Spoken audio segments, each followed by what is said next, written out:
tonight claims energy reform is leaving Port Lincoln customers without power for weeks. And a fiery council meeting in Broken Hill sees mine rates passed on to local residents. This is Southern Cross News with Fraser Goldsworthy.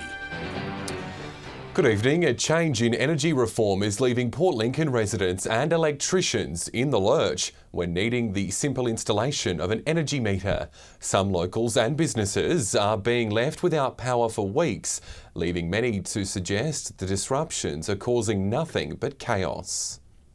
A big wait for a seemingly simple job. I've got customers still from December waiting for an install of a solar meter, export meter. It just isn't working. Something needs to be done. A new reform process has seen the responsibility of metering services change from SA Power Networks to the energy retailers. A new meter will be required if there's a new house being moved into, if there's a new tenant, new occupant, or if there are solar panels being fitted. It means anyone needing a new or upgraded meter now needs to have SA Power Networks, the energy retailer, and a local electrician involved. I've got a local pizza shop that is upgrading their meter board, and SA Power are going to be there on the day, we're going to be there on the day.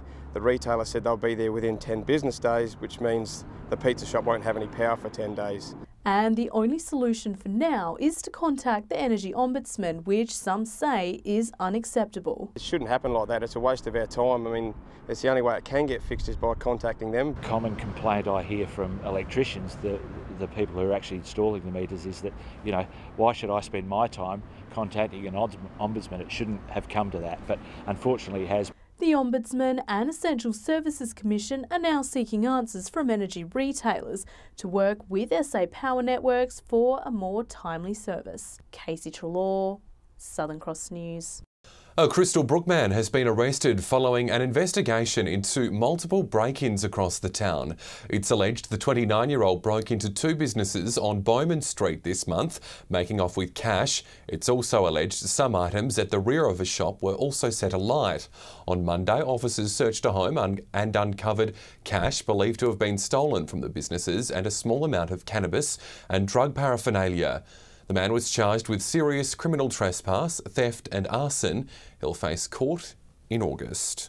Whyalla Council has helped save the annual show, providing funds to purchase floodlights and new electrical equipment. It comes after the Show Society was targeted by thieves once again. After being called to Jubilee Park last Friday over a power outage, volunteers found one of their sheds had been broken into. Cladding had been removed along with electrical goods. Unfortunately, this time we lost lights, power cords and power boxes. It is devastating. We work very hard out there. We are volunteers. After a few phone calls, Whyalla Council has stepped up to replace the stolen goods. $2,000 was gifted to the society, with local business M&M Electrical providing new floodlights and power cords. Coming to our aid very, very fast. We were able to get all of the lights replaced. And we're very happy to support them. They do so much for our community. Least we can do is give some back to them. It's the second time in a fortnight the society has been broken into, with the show's offices targeted. Unlike that, this theft could have seen the show cancelled.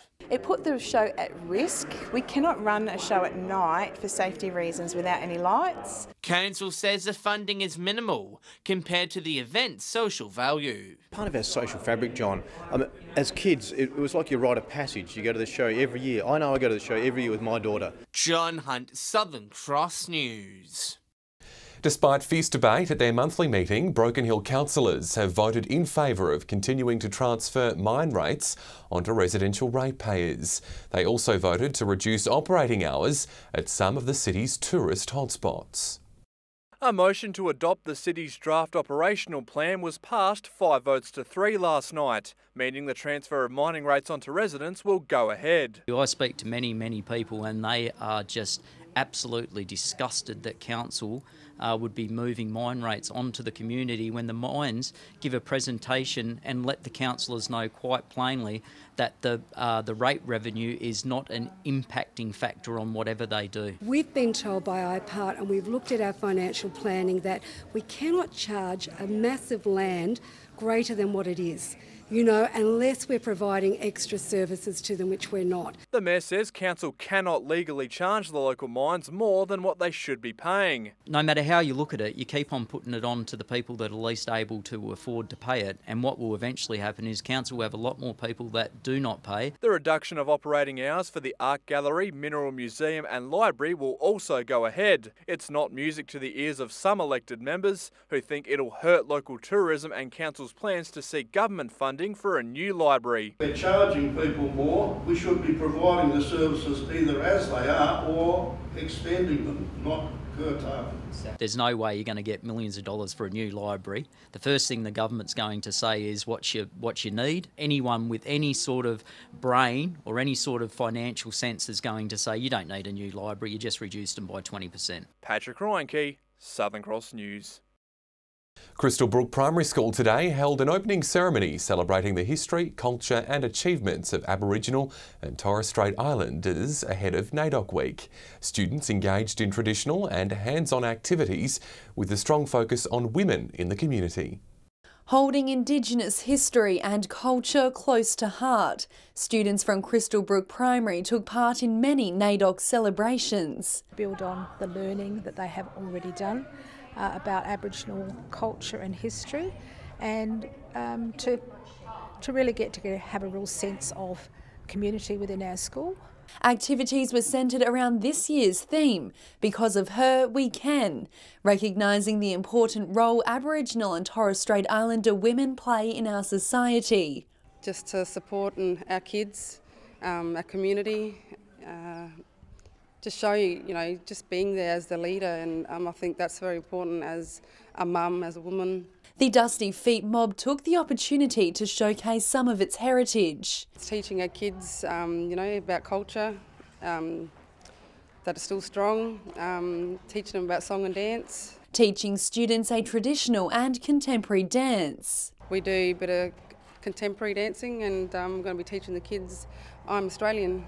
Great for them to see other children that are engaging with their culture in such a positive way. Other activities included tasting bush tucker, spearing the kangaroo and a visit to the Rainbow Healing Bus. Some hand painting, we've got cupcakes that have been made and they're going to be decorated with the Aboriginal flag. Rachel Nell, Southern Cross News. After the break, local pilots put their heads together to stay safe in the skies. Details next. Local pilots from across the region have put their heads together for an important safety briefing. The Civil Aviation Safety Authority encouraged them to share their own flying experiences, focusing on pre-flight and in-flight decision-making and the hazards during landing. Making Port Pirie's skies safer. Bring the latest information to keep us up to date with current issues, accident statistics, the sorts of things that we need to be aware of. We're going to look at some of the hazards that go with flying sometimes. We'll look at a few case studies where people have maybe made mistakes that they didn't expect they were going to make on the day that they left there to go flying. To keep up with changes with fuel management, and also to keep our skies safe. Local pilots were given the chance to relate previous aviation accidents and mishaps to their own recreational aircraft. We'll use a report from HSB that they've taken sometimes 12 or 18 months to complete, and we'll use those details and we'll pass that on to the pilots in the room. Cassis says getting local pilots to think about and talk about aviation safety issues in regional communities is an important measure. For pilots to get together, have a chat about their own experiences, and through those shared experiences they can pass it on to other pilots who might learn lessons from them as well. Briefings will also be held in Port Lincoln and Port Augusta later this year. Rachel Nell, Southern Cross News. Improving the mental health of men in rural areas was the focus of a conference in Whyalla today. The region's suicide prevention networks gathered to discuss how it can continue reducing the rate of people taking their own lives in regional SA. Regional areas know too well the devastating outcome of suicide and its effect on close-knit communities. Job security, weather conditions and culture can weigh heavily on men. While the causes are known, getting them to seek help is the next step. How we can actually support men to seek help around suicide in the same way they seek help around having their car fixed. The EP and Far North Suicide Prevention Networks gathered in Whyalla to discuss ways of tackling the issue. They presented their studies, swapped ideas and discussed how to encourage men to seek support. We need to empower local communities to make a difference for the people that actually live in those communities, so coming up with local solutions. There are small signs of progress though. The suicide rate in regional areas is falling to levels aligned with metro stats, something being credited to prevention networks. And then other networks can see that work on a day like today and take that back to their communities and then put their own local flavour. Upper House MP John Dawkins was a keen onlooker. Recently appointed as the Premier's suicide advocate, he says it's an issue needing a lot of attention. Every aspect of society and about every age group, there are issues and there are particular areas that we need to focus on. If you or anyone you know needs help, contact Lifeline on 13 11 14. John Hunt, Southern Cross News. 13 Whyalla organisations have shared in $30,000 through Council's Community Grants program. The funds were presented last night at the Council Chambers. Sporting clubs, Girl Guides, Community Radio and the Whyalla Music Association were amongst the recipients. Funds will be used for equipment upgrades, junior camps and sporting events across town. The range of people that we gave grants out to is just fantastic to see tonight. It makes you appreciate how important these grants are to our community groups. Several groups that did miss out were also supported by Council to secure other forms of funding for their projects. The Port Augusta Library is rolling out its next lot of technology education sessions for seniors. The sessions give seniors face-to-face training to help navigate through modern technologies like iPhones, iPads, tablets and e-books. The library says the workshop is perfect for anyone experiencing difficulties with new age devices. Still to come tonight, preparations begin for Port Augusta's Warfest event. That's next. Well, the sparkly blue water has returned to Port Lincoln, with Mother Nature putting on a brilliant display in the ocean's shallows. The bioluminescence near the Port Lincoln jetty last night is said to be caused by billions of single-celled algae, more commonly known as sea sparkles. Their flash, when disturbed, lights up the ocean with an electric display of jet blue. Port Lincoln residents have made the most of the night show by braving the cold and splashing around to create splatters of the blue. Those pictures are incredible. The Corn Town Hall will be dusting off the speakers as it prepares for a performance by internationally acclaimed musician Adam Page, as part of Country Arts Shows on the Road program. The Adelaide-based artist will make stops at smaller venues across regional SA, including Corn. Locals are hopeful this will be the first of many live music performances in town. If by starting off with something as engaging and as exciting as Adam, I think sort of the word spreads and then you build this momentum in a community. For more information on these dates, visit the Country Arts SA website. Preparations for Port Augusta's annual Warfest are shifting up a gear, with the event a little over a month away. The Carnival-style festival will stretch hundreds of metres down the foreshore and will feature everyone's favourite attractions, as well as some exciting new entertainers. In a month's time, this area will transform into the home of one of the biggest events on the Port Augusta calendar. Come early August, the foreshore will be flooded with people enjoying a variety of entertainment options. I know the sideshows are all ready to come. We've got helicopter rides back this year, camel rides. Aside from the rides, food trucks and other carnival mainstays, this year's entertainment lineup has some new additions to please the younger crowd. We've got the amazing drumming monkeys coming. Really looking forward to having them in Port Augusta for the first time at Warfest. The free event attracted over 7,000 people last year, and event organisers are expecting this year will pull similar numbers. One of the big selling points of the day is the number of local produce stalls, and over 60 stalls have already registered for this year's event. Although only a handful of those are from the Port Augusta region, and organisers would love to see that number increase. We would love to see Port Augusta stallholders and businesses involved in the day. It's their event. Garth Burley, Southern Cross News. The West Soccer Club has come away with plenty of silverware last night after winning all 3 finals of Broken Hill's Knockout Cup. West won the ladies in B grade finals 2-0, but had a tougher time against Celtic in the A grade. Both sides played well and had some early chances but couldn't convert. The game had to go to extra time where it was West which got the upper hand to win 3-1. Time now for this week's fishing tips.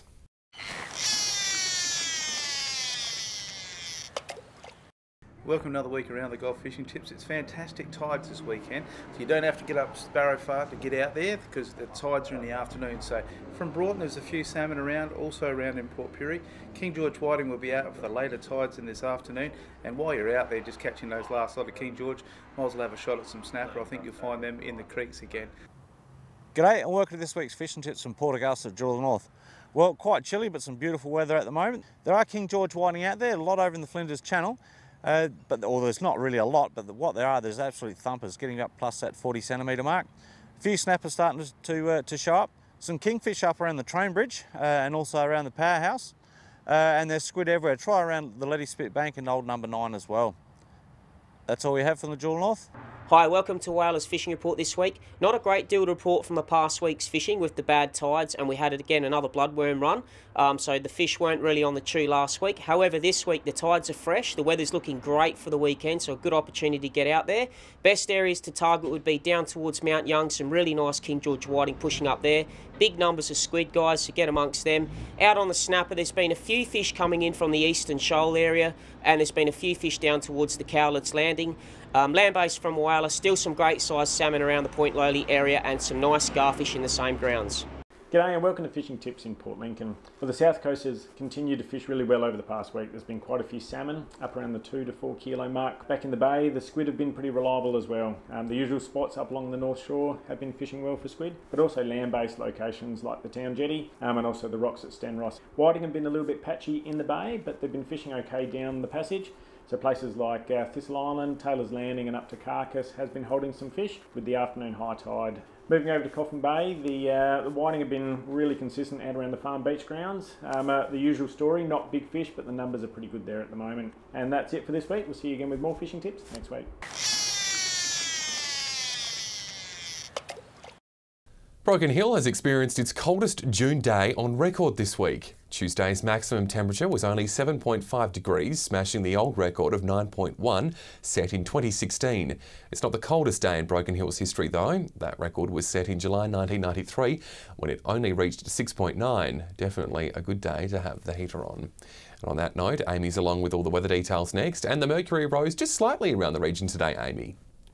Yes, that's right. Temperatures were slightly warmer across the Spencer Gulf Fraser. I'll have all the details up next. Welcome back. Temperatures sat in the mid to high teens across all centres today. Port Augusta reached 17, Whyalla and Port Lincoln sitting at 16. Meanwhile, Broken Hill saw a high of only 14 degrees.